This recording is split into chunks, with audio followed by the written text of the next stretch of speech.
रक्षा मंत्री राजनाथ सिंह ने अब से थोड़ी देर पहले लोकसभा में इस हालात को लेकर के क्या बयान दिया है, आइए आपको सुनाते हैं। 9 दिसंबर 2022 को पीएलए ट्रुप्स ने तवांग सेक्टर के यांगसे एरिया में लाइन ऑफ एक्चुअल कंट्रोल पर अतिक्रमण कर स्टेटस को एक तरफा बदलने का प्रयास किया। चाइना के इस प्रयास का हमारी सेना ने दृढ़ता के साथ सामना किया है अध्यक्ष महोदय, और इस फेस ऑफ में हाथापाई भी हुई है। भारतीय सेना ने बहादुरी से पीएलए को हमारी टेरिटरी में अतिक्रमण करने से रोका और उन्हें उनकी पोस्ट पर वापस जाने के लिए मजबूर कर दिया अध्यक्ष महोदय। इस झड़प में दोनों ओर के कुछ सैनिकों को चोटें भी आई हैं और मैं इस सदन को अवगत कराना चाहता हूं कि हमारे किसी भी सैनिक की न तो मृत्यु हुई है और न ही कोई गंभीर रूप से घायल हुआ है।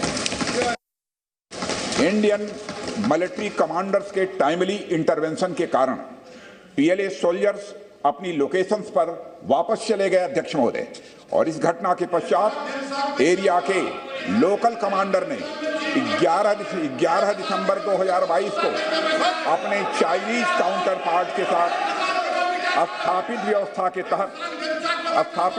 के तहत एक फ्लैग मीटिंग की और इस घटना पर चर्चा की।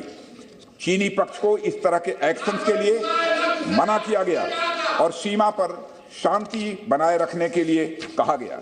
इस मुद्दे को चीनी पक्ष के साथ कूटनीतिक स्तर पर भी उठाया गया है।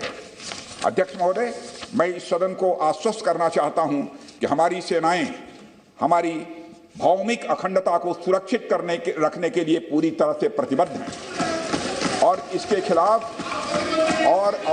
इसके खिलाफ किसी भी प्रयास को रोकने के लिए सदैव तत्पर है हमारी भारत की सेना। और मुझे विश्वास है कि यह सदन हमारी सेनाओं की वीरता और साहस को एक स्वर से समर्थन देगा। और अध्यक्ष महोदय, मैं पूरी तरह से आश्वस्त हूं कि यह संसद बिना किसी संशय के भारत की सेना की क्षमता, शौर्य, पराक्रम व प्रतिबद्धता का भी अभिनंदन करेगा। आइए अब आपको मैप के जरिए दिखाते हैं कैसे गलवान टू तवांग फेल हुई चीन की चाल।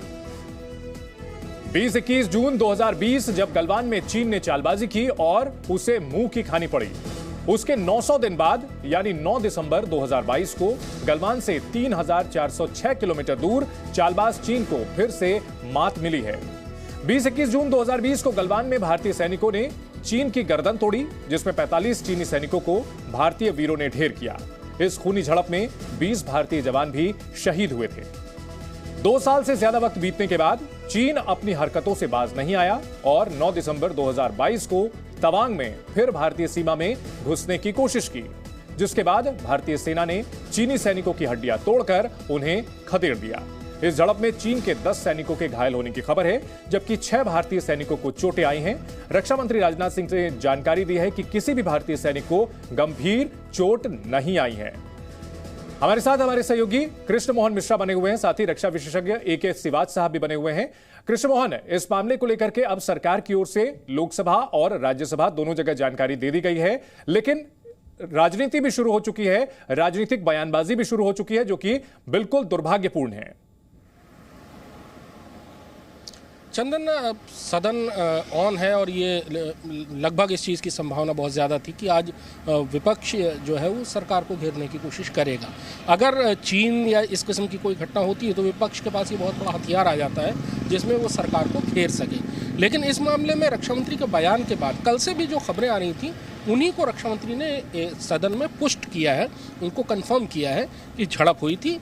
कुछ भारतीय सैनिकों को चोटें आई, गंभीर चोट किसी को नहीं आई, जान किसी की नहीं गई है। चीन ने आगे बढ़ने की कोशिश की और उसके बाद उनको खदेड़ दिया गया।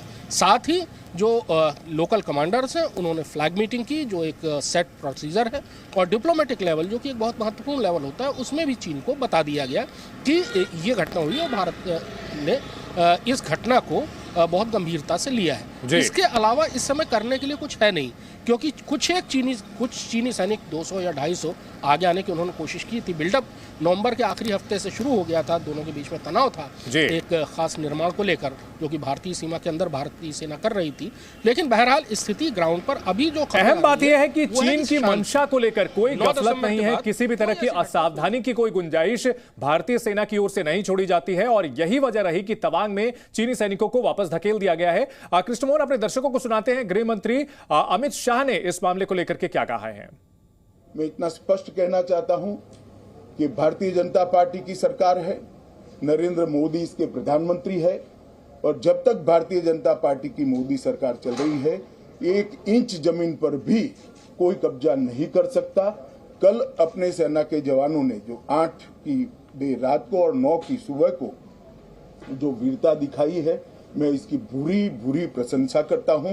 इन्होंने घुसे हुए सभी लोगों को कुछ ही घंटों में वापस खदेड़ दिया और हमारी भूमि का रक्षण किया है।